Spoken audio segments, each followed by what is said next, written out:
April 17th, 2025, a date that may end up being a turning point in our history.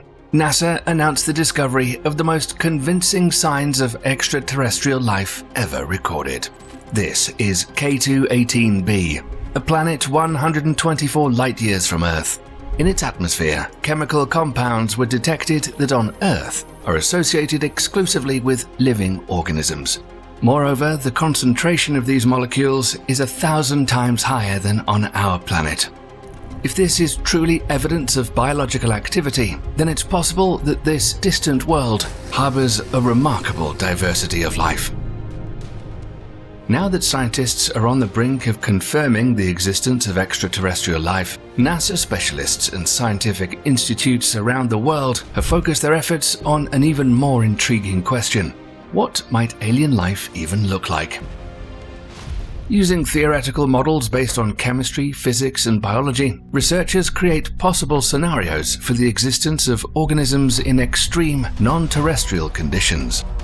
Let us visit these worlds and observe potential life forms that are amazing in their uniqueness. Creatures the size of Mount Everest, predators more terrifying than prehistoric dinosaurs, and life forms that are so strange that it's hard to believe they're something living.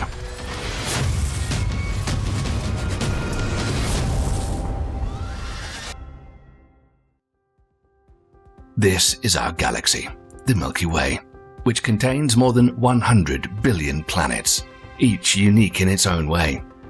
The number of galaxies in the universe, according to scientists, ranges from 100 billion to 2 trillion. It's difficult to imagine how many planets exist in this endless cosmos, and even harder to believe that among such a multitude, there would not be at least a few where life could arise and thrive. But what do we know about extraterrestrial life? As of today, not a single direct piece of evidence has been found, not even in the form of simple microorganisms. But this does not mean that it doesn't exist. On the contrary, more and more scientists are convinced that the discovery of life beyond Earth is only a matter of time, and it may happen very soon. But the question remains, if life really exists somewhere else, what might it be like? Right now, NASA is developing the Habitable Worlds Observatory (HWO) project, a next-generation space telescope whose mission is to find at least 25 potentially habitable exoplanets and study them for signs of life. The launch of this ambitious mission is planned for the early 2040s. But why wait so long if we can take a journey to potential habitable worlds right now? Based on scientific data, hypotheses, and observations, astrobiologists have tried to imagine what life beyond Earth might look like, what forms it might take, what laws it might follow as it develops, and how different it might be from everything that inhabits Earth. On our planet, the basis of life is water. It was in the water that, about 4 billion years ago, the first cells and simple organisms arose in the Earth's ocean. It's logical that the first planet we consider as potentially habitable then is a true water world. Welcome to TOI 1452b, an exoplanet located only 100 light-years from Earth. It's about 1.5 times larger than our planet and nearly 5 times heavier. But the most amazing thing about it is the water. According to scientists, about 30% of its mass is liquid water. That means there's roughly 7,000 times more water on TOI 1452b than on our home planet. TOI 1452b is a full-on water world, completely covered by an ocean that could host a diverse array of life. But how similar might the inhabitants of TOI 1452b's ocean be to the marine life on Earth? To answer this, let's examine the concept scientists call convergent evolution, when similar environmental conditions lead to the development of similar life forms, even in species with different origins. For example, fish, dolphins, and ancient marine reptiles all had different ancestors, but because they lived in water, their bodies developed a streamlined shape ideal for fast and efficient movement in the water. Therefore, it's not an unreasonable assumption that most creatures in the waters of TOI 1452b, especially active swimmers, would have elongated, streamlined bodies, a shape that makes it easier to move in water. However, this would not necessarily be true for very large organisms, for which speed is not a priority. Even though the gravity on TOI 1452b is slightly stronger than Earth's, this is barely noticeable in a water environment. Water offsets the load, allowing living beings to grow to colossal sizes. Out on this planet, there could be gigantic creatures measuring 200 to 300 feet in length, 2 to 3 times larger than the blue whale. Their bodies could be shaped like a torpedo and would likely differ in their complex anatomy. For example, they may have a sail-like dorsal structure similar to the shark's fin. This massive fin could function as a bioantenna or a light sensor capable of emitting powerful light pulses. Using these flashes, the creatures would communicate with each other, forming an entire language of light. However, maintaining such enormous bodies would require an immense amount of energy. Food alone wouldn't be enough. Therefore, their skin might evolve into a unique biological system capable of capturing light from their native star and converting it into bioelectricity. This additional energy supply would power their muscles and nervous system, allowing them to move and survive without constantly searching for food. The blue whale, which carries the title of the largest creature in the history of Earth, would be an average-sized inhabitant in this deep ocean. But for now, these giants remain a scientific hypothesis posed by astrobiologists, based on the laws of physics and biological processes observed in the depths of the Earth's oceans. Whether they actually exist, or whether something even remotely similar exists, is a question only time and future scientific progress can answer. And yet, the most astonishing discoveries lie away from the surface, in the bottomless depths of the ocean. The farther from the light, the stranger life may be down there. In such an enormous water world, ecosystems would likely be divided by depth. With each mile further from the surface, conditions are harsher. Pressure increases, no light can penetrate, and life forms become increasingly alien compared to our worldview. On Earth, even in the extreme conditions of the Mariana Trench at a depth of 11 kilometers, there are living creatures such as amphipods and sea cucumbers. They survive under pressures of 1,100 atmospheres. But TOI 1452b is an ocean world with a combined volume of water that is 7,000 times greater than Earth's. Its depths may reach up to 30 miles, and the pressure at its lowest levels may exceed an incredible 8,000 atmospheres. Imagine any super strong construction like a deep-sea submersible. Under a pressure of that scale, it would be instantly crushed into a thin sheet of metal. If life truly exists in these depths, it's evolved to bypass even the harshest limitations. To survive under such monstrous pressure, organisms would have to be radically different from the ones higher up. Their bodies would probably be devoid of empty spaces, filled instead with dense liquid or elastic tissue resistant to compression. Hard structures like bones or shells would simply collapse, so these creatures would most likely have soft, gelatinous bodies capable of adapting to pressure. Here, in complete darkness, out of reach for even a single ray of light, eyes become redundant. They'd be replaced by highly sensitive receptors able to detect vibrations, chemical signals, or electromagnetic impulses, anything that would help them navigate in absolute darkness. Some of these creatures might be bioluminescent. In a world like that, light is not just a spectacle, but a tool. Like Earth's anglefish, they might rise towards shallower layers and lure sighted creatures with their glow, then attack from the darkness at the right moment. TOI 1452b is a possible habitable world of endless oceans and incredible biological diversity. But what if life can arise in a completely different form, in places that have nothing in common with Earth? What if living organisms can exist not in water nor on solid ground, but in the clouds of a gas giant? Although this idea sounds fantastical, it was proposed in 1976 by the famous scientist Carl Sagan and astrophysicist Edwin Salpeter. They suggested the existence of a unique ecosystem in the upper layers of gas giants, a place where conditions might be mild enough for life to emerge. But what might these mystery beings look like? To find out, we head to a gas giant 1,347 light-years away from Earth, called Corot 9b. This could be home to creatures utterly different from anything we imagine when we hear the word life. Conditions on gas giants are extremely harsh, including ultra-fast winds, extreme temperatures, giant vortices, and powerful radiation. But the upper layers of the atmosphere are very different. Up in these layers, conditions are much more moderate. Winds are not as destructive, temperatures and pressure are significantly lower than in the planet's depths. According to Carl Sagan and Edwin Salpeter, it's possible for life to exist under such conditions.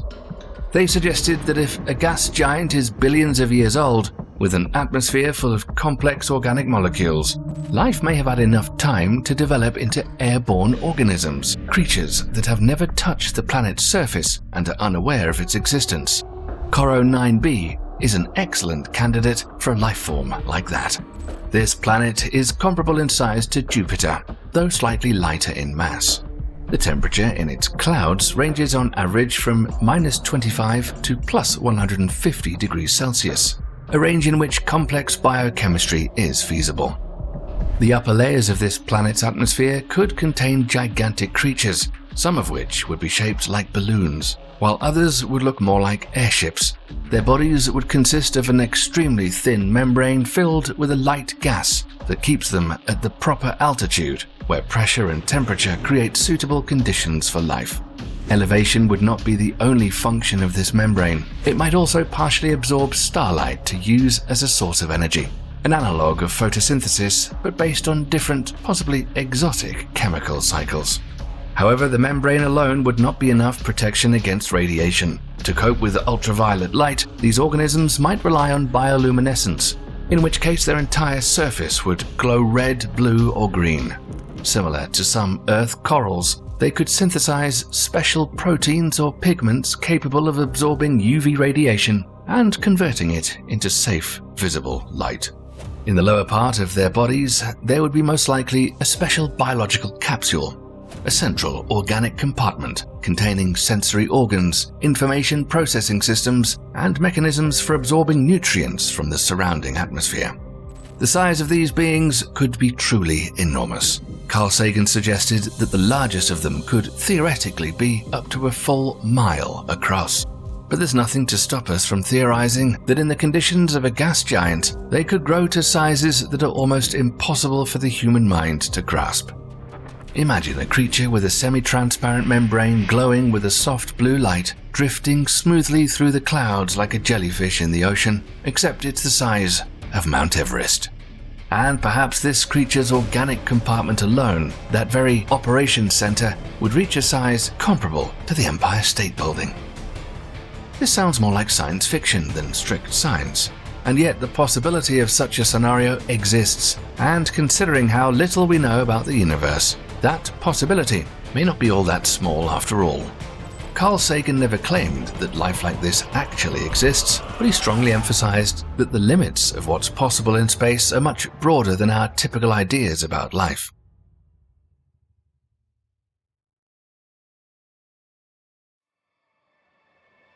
When we talk about living organisms, we almost always automatically associate life with favorable living conditions. However, an extreme environment does not mean that life cannot exist on that particular planet. It may be present, just not as abundant as life is on Earth. And the harsher the conditions, the more complex and unusual creatures may emerge through the evolutionary process. But what if extreme conditions are determined not by temperature or radiation, but by gravity? What if the planet is practically crushing everything that exists on it? This is LHS 1140b, located 49 light-years from Earth. This planet is about 1.5 times larger than Earth and almost 6 times heavier. The gravity here is twice as strong compared to Earth, which can radically affect everything related to potential life. The ecosystem on this planet would likely be less diverse. In conditions where organisms are under constant and severe pressure, evolution does not encourage risk, experimentation, or elegance. There's no room for fragile forms or swift agility. All living things must be strong and durable. Imagine creatures moving slowly, heavily, with squat bodies and powerful muscles. Their limbs are short and thick, like columns holding up their own weight. In an environment like this, there'd be no fast predators or graceful herbivores. Rather, you'd expect bulky forms, tough and well protected, capable of withstanding the planet's gravitational pressure. Flight would be near impossible here, because the pull of gravity is too great to allow any creature to stay in the air. Even jumping would be rare. All life forms would be pushed to the ground, crawling, slithering, or moving using several strong supports, like mechanisms working against constant strain. Living beings on LHS 1140b might be slow and not very large, but incredibly persistent. The average temperature here is minus 43 degrees Celsius. This corresponds to the temperature on Earth's polar regions, cold but tolerable.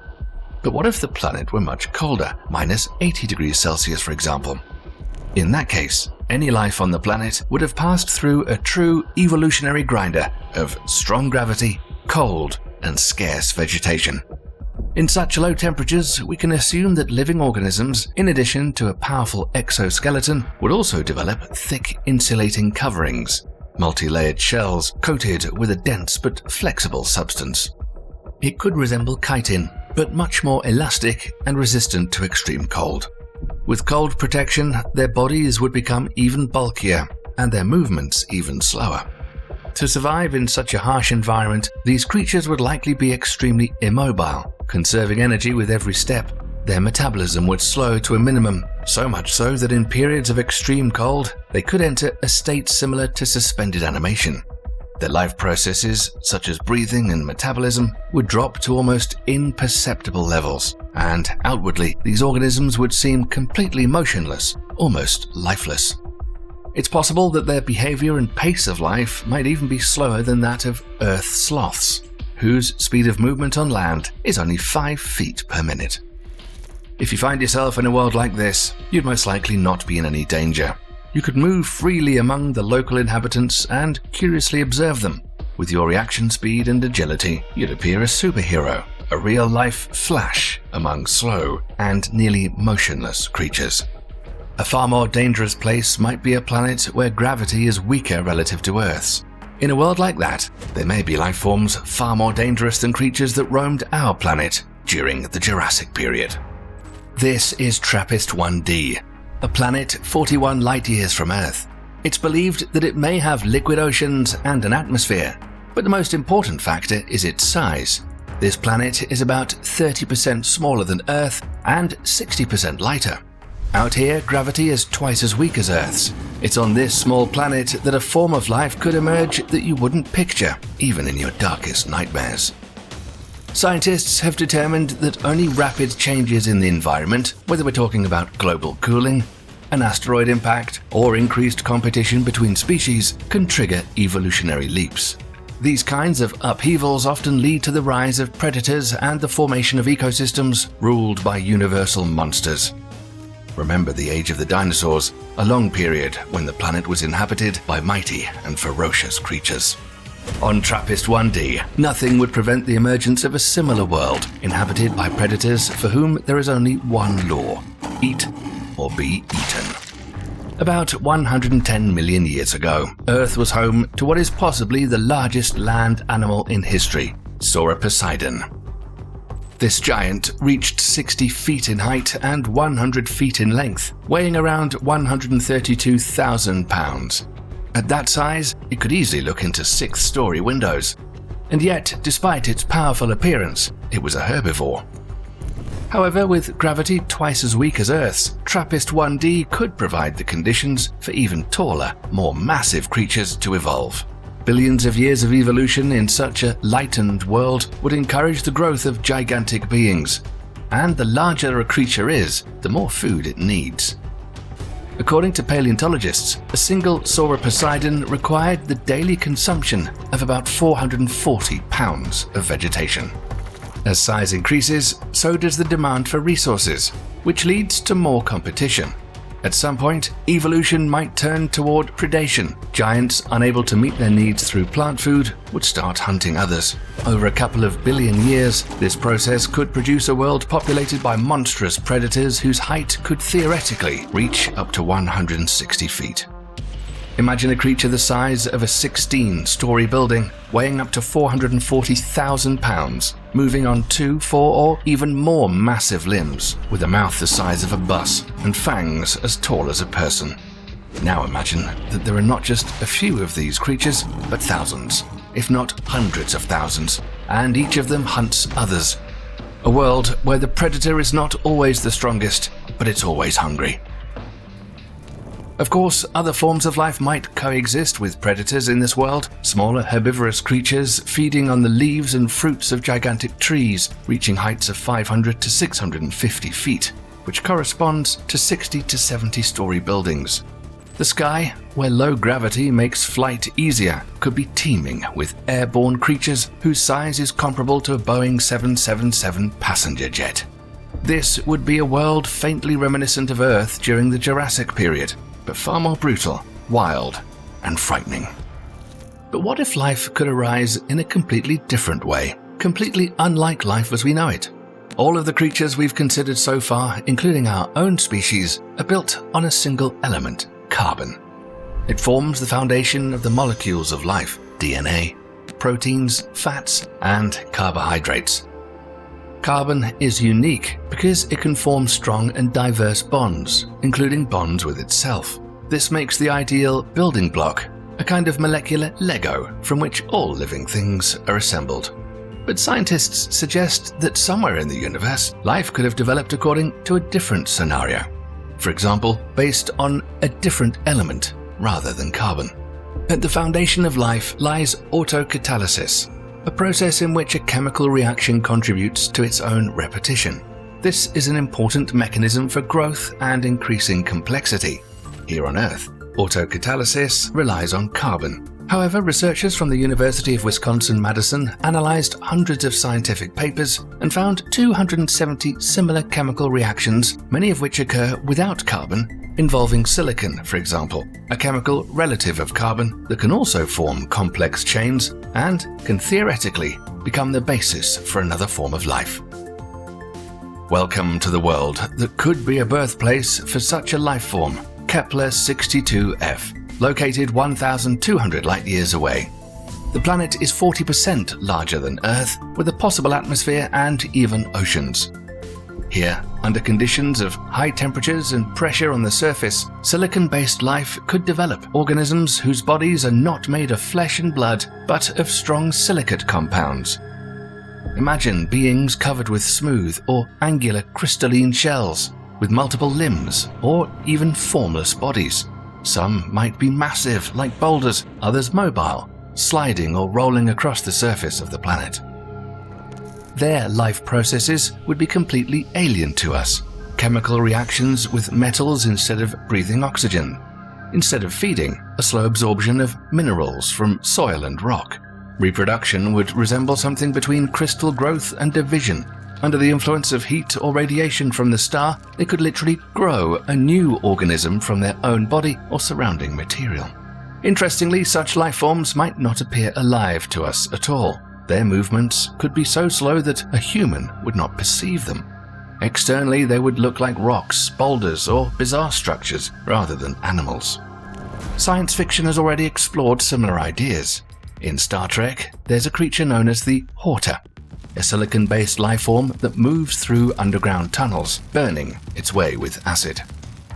However, it's essentially possible that some representatives of silicon-based life would be far more mobile and aggressive. For example, they could reach human height and look like something between an insect and a crystalline statue, with sharp edges and semi-translucent armor. But if they have no DNA, what carries the memory of form, heredity, and development? Scientists suggest that in the case of this alien biology, the role of a genetic code could be performed by a complex crystalline matrix, an internal structure in which information is encoded not in molecules but in patterns, bond density, and atomic charges. These so-called mineral genes would reproduce through self-organization. With enough energy and the right elements, an organism would grow another one in its image, precisely repeating its geometric features. In turn, mutations might occur due to irregularities in growth caused by temperature, pressure, or impurities in the environment. natural selection would look different, favoring those whose form was stable, resistant to destruction, and capable of being repeated. We cannot accurately envision what alien life might look like, and we don't even know if it exists at all.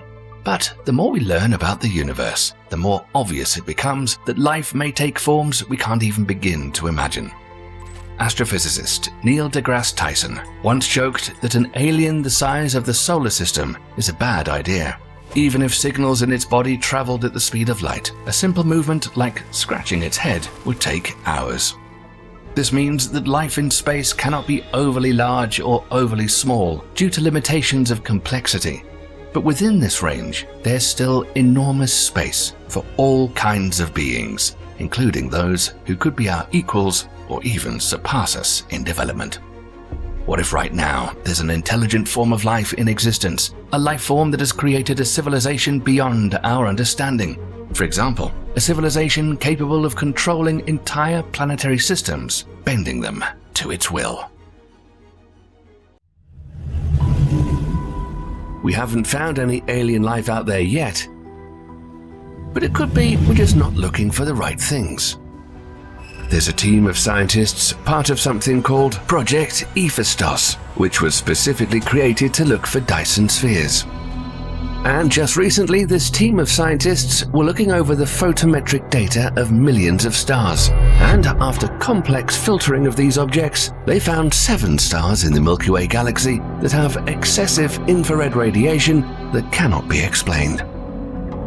The next step is to perform an optical spectroscopy, which will reveal more detail about these stars. Could they be Dyson spheres? For now, no one can be absolutely sure. But the big question is, would it be really possible for an alien civilization out there to build a Dyson sphere around their star? And how would they do it? Advanced civilizations are measured on a technological scale called the Kardashev scale. Created in 1964 by Soviet astronomer Nikolai Kardashev, it's a serious scientific framework for understanding the different levels of technological civilizations, including our own. One thing we can clearly see is the human technology is advancing by leaps and bounds.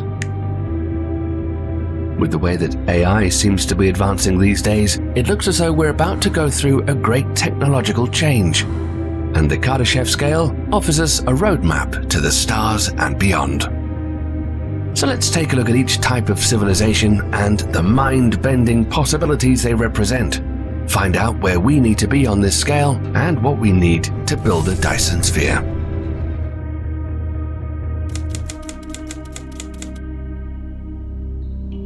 While not part of Kardashev's original scale, many scientists now include Type 0 to represent our current state. We're a civilization still bound to our home planet, reliant on finite resources and only just beginning to harness the true power of our world. We're not really that advanced when you look at our current activities. We burn fossil fuels, we've started to tap into wind and solar energy, and have just begun to unlock the potential of nuclear power. Yet we remain vulnerable to planetary disasters, climate change, and the depletion of our natural resources. Our reach extends only to our nearest celestial neighbor, the Moon. Although we have sent robotic spacecraft to other planets. When you look at all this, it doesn't really seem like much yet. But make no mistake, we're a civilization on the edge of greatness. Our quickly expanding technological growth hints at the immense potential lying dormant within our species. As we speak, scientists are working on fusion reactors that could revolutionize our energy production, while visionaries dream of unimaginable cosmic things such as space elevators and Dyson spheres. The jump from Type 0 to Type 1 is perhaps the most critical in our evolution. It's a transition full of challenges, requiring us to overcome our tribal instincts, unite as a species, and learn to manage our planet as a single, sustainable system. If we can do that, we can move on to the next level.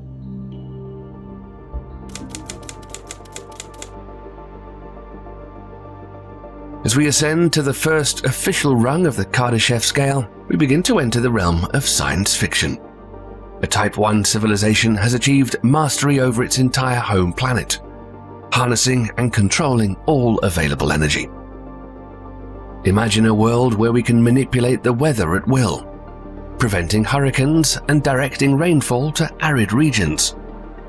Picture vast solar arrays covering deserts, wind farms spanning entire mountain ranges, and a global network of fusion reactors providing clean, limitless energy to every corner of the globe.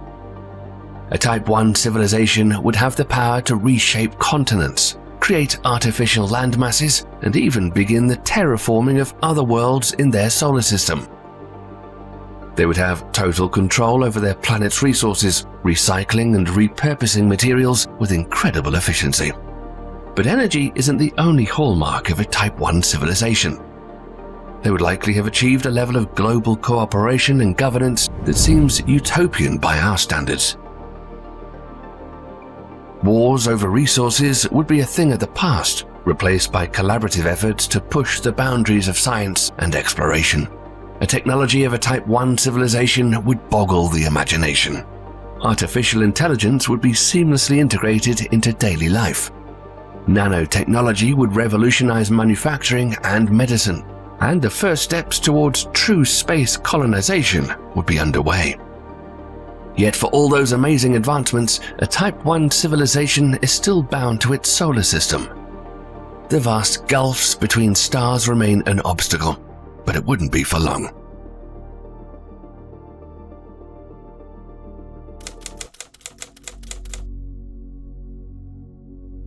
If a Type 1 civilization represents mastery over a planet, a Type 2 civilization extends that dominance to an entire star system.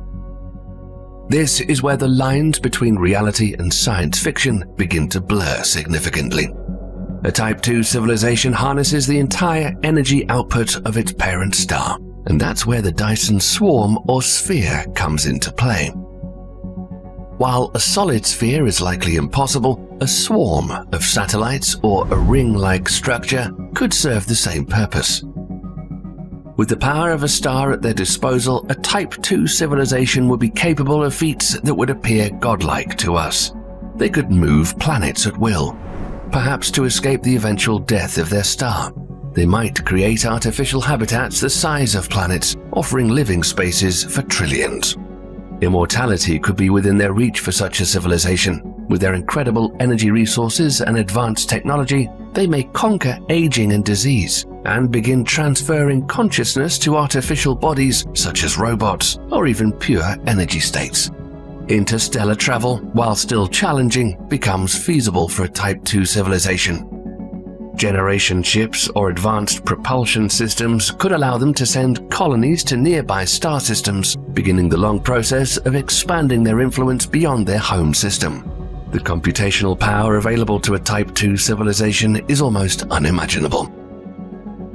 They could create simulations indistinguishable from reality, perhaps even spawning new universes.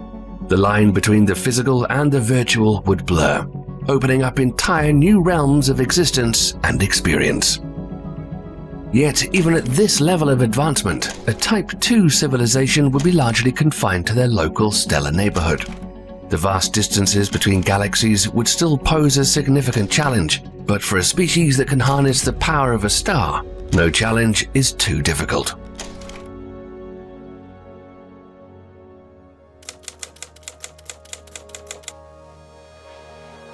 Now we truly enter the realm of the cosmic. A Type 3 civilization has transcended the bonds of a single star system and has harnessed the energy of an entire galaxy. This is a level of existence so far beyond our current state that it's almost impossible to visualize. A Type 3 civilization would have colonized and utilized millions or billions of star systems. They would have mastered faster than light travel, or found ways to circumvent the light speed barrier through wormholes or other exotic means. The concept of distance would have little meaning to such beings. The energy at the disposal of a Type 3 civilization is truly astronomical. They might tap into the power of supermassive black holes at the centers of galaxies, extract energy from the very fabric of space-time, or utilize dimensions beyond our comprehension. With this level of energy and technology, a Type 3 civilization could reshape the structure of their galaxy at will. They might move stars to create vast galactic-scale engineering projects. Perhaps they would create artificial structures the size of solar systems or even larger. The beings of a Type 3 civilization may have long since shed their original biological forms. They could exist as pure energy, as vast networks of artificial intelligence, or in forms we cannot even imagine. Their consciousness might span the entire galaxy, turning it into a vast living superorganism. For a Type 3 civilization, the manipulation of matter and energy would be trivial. They could create or destroy stars at will, ignite new galactic cores, or even prevent the heat death of the universe in their domain. They might be able to alter the very laws of physics with this scale of power. Yet, even at this godlike level, there are still higher rungs on the cosmic ladder.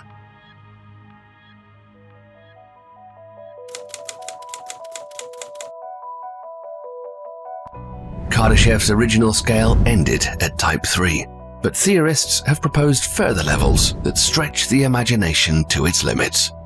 Type 4 civilizations would extend their influence beyond a single galaxy, perhaps commanding entire galactic clusters or even a significant portion of the observable universe. At this scale, the manipulation of dark energy and dark matter would be commonplace. A Type 4 civilization might be able to create new universes, either by inducing local inflation events or by engineering reality at its most fundamental level. They could be the cosmic gardeners, seeding new life throughout the cosmos, or shepherding younger civilizations up the Kardashev scale. Some have even proposed a Type 5 civilization, one that has mastery over all possible universes and dimensions. Such a civilization would be, for all intents and purposes, omnipotent and omniscient, indistinguishable from what we might consider gods. As we stand here on Earth, a young Type 0 civilization taking our first tentative steps into space, the higher levels of the Kardashev scale might seem like nothing more than a fantasy. Yet it's worth remembering that barely more than a century ago, the idea of humans walking on the moon was considered pure science fiction. On the Kardashev scale, a civilization capable of building a Dyson sphere would be a Type 2 status. A Type 2 civilization can harness the entire energy output of its star, while a partial Dyson structure, such as a swarm of satellites, might be achievable for an advanced Type 1 civilization. A full Dyson sphere would likely require capabilities well beyond our current level. To appreciate the magnitude of a Dyson sphere, let's consider the size of our Sun. The Sun's diameter is about 864,000 miles. You could fit 1.3 million Earths inside the Sun. A Dyson sphere around our Sun would need to have a radius of at least 1 astronomical unit, or AU, the distance from the Earth to the Sun, which is about 93 million miles. This would create an internal surface area of approximately 108 quadrillion square miles. That's about 550 million times the surface of the Earth. Constructing a Dyson sphere would be an engineering feat of cosmic proportions, but here's how we might start to do it. The first thing we would need to accomplish in building this megastructure would be to gather enough materials and resources. Our planet alone wouldn't have the resources needed to build such a structure. The materials would need to come from several of our neighboring planets, or even by harvesting asteroids and comets in our solar system. The planet Mercury could provide a significant amount of material. The best idea to begin with would be the Dyson swarm, using self-replicating robots. Using self-replicating solar-powered robots is one of the most plausible methods proposed for building a Dyson sphere. These robots, something like von Neumann probes, would be crucial for a project of this scale. It goes without saying that artificial intelligence is going to play a big part in these self-replicating robots. The robots would start by building solar collectors and energy transmitters. As more energy is harnessed, it would be used to power more construction. The swarm of collectors would gradually grow, encompassing more and more of the Sun. The time required to build a Dyson sphere starting with a swarm is difficult to estimate because it depends on factors far beyond our current technological capabilities. However, we can make some educated guesses. With current technology, it's likely to take millions of years. However, with highly advanced, self-replicating robots, the process could potentially be completed in a few hundred to a few thousand years. The rate of construction would likely follow an exponential curve, starting slow but accelerating rapidly as more of the sun's energy is captured and more robots are produced. Robots would make more robots, and those robots would build more solar collectors, and so on. Eventually, the collection of solar collectors would begin to physically connect to each other and become a full Dyson sphere. Gravitational stability will then become the first big problem. Keeping the structure in place around the sun would require incredibly advanced engineering. The second problem to be solved would be heat dissipation. All that energy coming from the sun would be hard to control at first. Managing the captured energy without melting the structure would be crucial. And we'd need to develop materials far stronger and lighter than anything currently known to us. But these wouldn't be the only problems. The construction itself would require levels of precision far beyond our current capabilities. But this is something that a Type 3 cosmic architect would surely overcome. Do you think that humanity could one day achieve this incredible feat? Let us know in the comments. Although we found some stars that appear to be consistent with Dyson spheres, it's too early to assume that megastructures are the cause of weird star behavior, and more observations are needed. It could be space dust, rocks, or something else causing the weird behavior. But for now, we just don't know until more research on the data is completed. Who knows what we may find? Researchers have found a lot of weird objects that defy what we know and exactly zero aliens. So we should expect this pattern of discovery to continue until, hopefully, one day it doesn't. For humans, at least 100,000 years are needed to become as advanced. And it could even take 1 million years to become a Type 3 civilization if we ever survive long enough. But do such civilizations exist? And if so, such an intense technological activity would be easily observable in space. According to NASA, we found about 4,000 planets outside our solar system in the past 2 decades. And in the Milky Way alone, there should be trillions of stars accompanied by planets. So why haven't we found any signs yet? This is called the Fermi paradox, and it says that our universe is too old and too large for there not to even be a single other life except for the one we have on Earth. But throughout decades, we haven't found anything like that. But we may not have looked hard enough. The ongoing search for extraterrestrial intelligence is limited to catching several frequencies of radio and TV emissions. The problem is, such signals could only be made by a Type 0 civilization.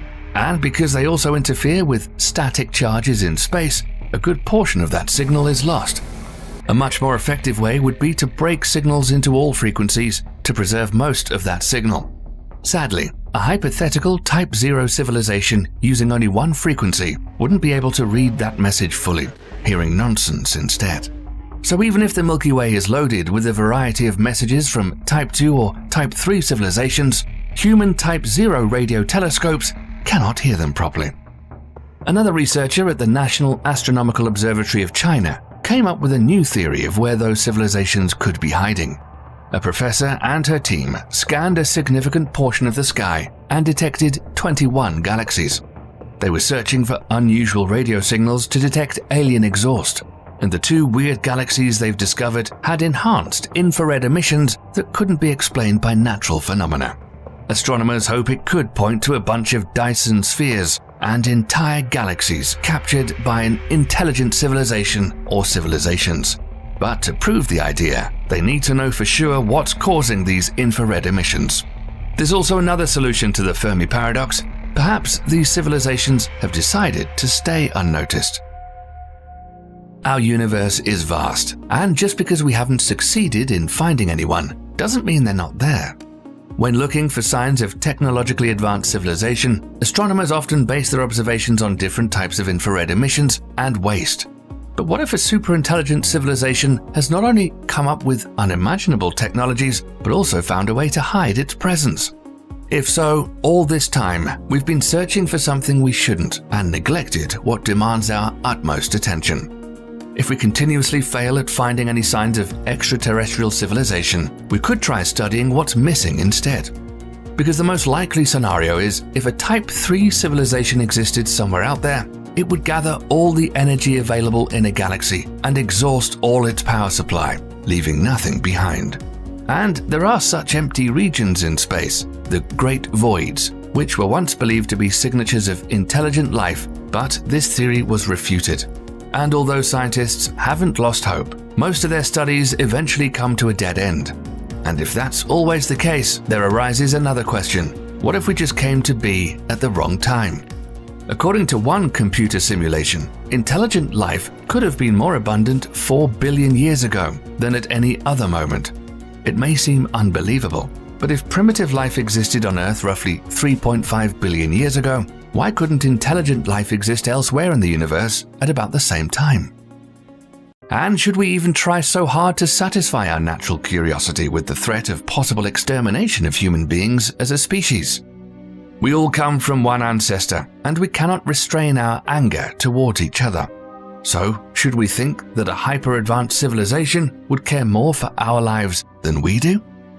Today we're scared of exhausting our planet's resources. Type 2 civilization would be afraid of the death of their star, and Type 3 civilizations would be concerned about how to escape the death of the universe. But if we look at the broader version of the Kardashev scale, for a Type 4 or even Type 5 civilization, even that wouldn't be something to worry about. These creatures could theoretically form a new universe. And according to one physicist, the energy needed to give birth to a baby universe in a laboratory would require about 1,000 trillion degrees, which is far below the limit of such a civilization's capabilities. Although Type 4 civilization is hardly ever achievable, it would literally mean becoming the creators of everything we could ever observe, think, or imagine. Given how fast we evolve, and that even today the creation of effective tiny laser-propelled spacecraft are within our arm's reach, it could be true that we've already been visited in the past, and the odds of noticing their presence almost equal zero. Even now, we may be observed by a much more advanced civilization that just waits till we make enough progress to eventually get in contact. Or maybe they've already decided to reach out, but it will take hundreds of thousands of years till they arrive here from another galaxy at the other corner of the universe. But even if we don't find anybody, it doesn't necessarily mean a bad thing. Sure, we would feel lonely and maybe even abandoned, but this would also mean that we have the chance to set the foundation for the future stages of human evolution. One day, those hyper-intelligent creatures, somewhat resembling us in appearance, could think of us as pioneers, explorers, blindly discovering this dark place we were put in as a child discovers the world. Maybe it's all our imagination that makes us think they exist, and maybe they do. But it's not them, it's us. Future us. Superhuman beings.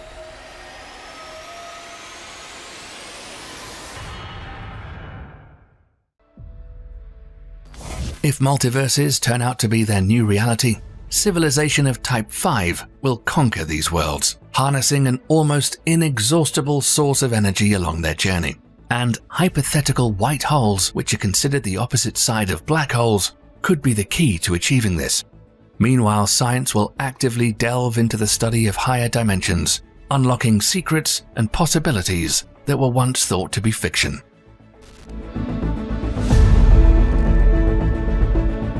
According to scientific theories, a Type 6 civilization would become multidimensional. If humans were to enter the fourth dimension, which is a hypothetical spatial dimension beyond the 3 dimensions of length, width, and height, our physical bodies wouldn't be able to exist or function in this realm. Scientists think that the physical laws and properties of objects would behave differently in the fourth dimension, making it incompatible with our 3-dimensional bodies. But for our descendants who have risen to Type 6 civilization, this may not be a problem. Theoretically, they could learn to preserve their consciousness as pure energy that can be transferred from one dimension to another. The only obstacle could be energy resources needed to make such a transition. But maybe a Type 6 civilization will be able to extract energy from white holes across multiverses. Although purely hypothetical, whoever inhabits this new reality would move beyond the speed of light, travel back and forth in time, and overcome cause and effect limitations. After hearing all this, you might think there's no further level to advance to, but there may be another tier, the utmost peak of civilization's progression.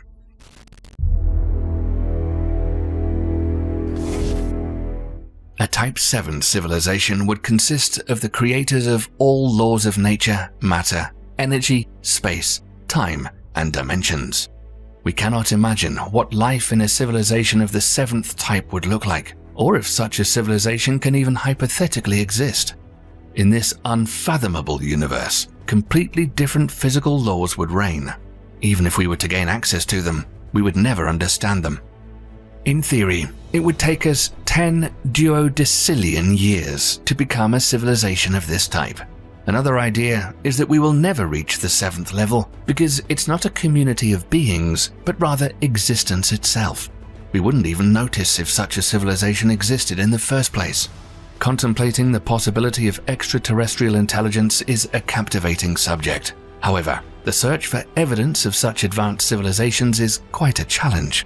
Looking for civilizations in the lower levels of the Kardashev scale would be a more realistic pursuit.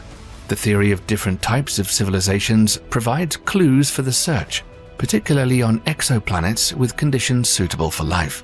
According to NASA, there are potentially 300 million such worlds in our galaxy, although we've only studied about 55 of them so far.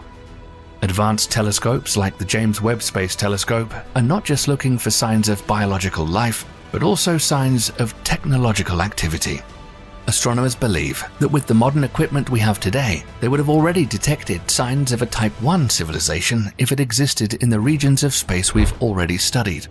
In this case, extraterrestrials would be traveling through space at speeds that would make their ships noticeable. A Type 2 civilization is also unlikely to remain completely invisible to us. In order to gather energy, it would need to surround stars with Dyson spheres. If a Dyson sphere were constructed at the same distance from the Sun as the Earth, and if it were stable, it would enclose a space of approximately 600 million times the surface area of our planet. In other words, the interior of the Dyson sphere would be vastly larger than the surface area of the Earth. According to Dr. Robert L. Forward, such a megastructure with a radius of 1 astronomical unit would require approximately 10 to the 27 kilograms of material, which is roughly equivalent to the mass of Saturn. However, this estimate assumes a solid shell and may not take into account the technological challenges of building such a structure. It would take a lot of building materials and energy to make stars go dark by encompassing them with Dyson spheres. Nothing like this has been detected in the Milky Way yet. However, there were a few times when scientists thought they had found something like a Dyson sphere. When the SETI Institute detected a signal coming from the star HD 164595, 92 light-years from Earth, astrophysicists hypothesized that only a Type 2 civilization beacon could send such a powerful signal, but it turned out to be just a military satellite orbiting Earth. And in 2008, astronomers detected an exoplanet orbiting a super bright orange dwarf star and dubbed it Fomalhaut b. At first glance, the planet appeared as a bright and cold point of light that quickly moved across the sky. However, in 2014, the planet had vanished, leaving scientists to ponder the reason behind its disappearance. Some suggested that the planet's orbit may have become unstable, causing it to drift away from its parent star. Others proposed that Fomalhaut b had migrated to orbit a different, larger and brighter star elsewhere in the galaxy. It wasn't until later that researchers discovered that the celestial body was not actually a planet, but rather an enormous cloud of frozen debris. This debris is thought to have formed from a massive and violent collision between two icy asteroids, an extremely rare phenomenon. Although we may never know for certain what happened to Fomalhaut b, it's possible that a Type 2 civilization was in need of building materials for their next megastructure, such as a Dyson sphere. Given the uncertainty surrounding the disappearance of stars, It begs the question of how we would even begin to trace the activity of a Type 3 civilization. Civilizations of Type 3 are either very rare or simply don't exist in our local universe. Astronomers have searched for them using the infrared telescope WISE, expecting to detect large amounts of infrared radiation that such highly advanced civilizations would emit. So far, no signs of such activity have been found, but astronomers remain hopeful. It's hypothesized that a Type 3 civilization may be hiding in giant cosmic voids, the origin of which is not yet fully understood.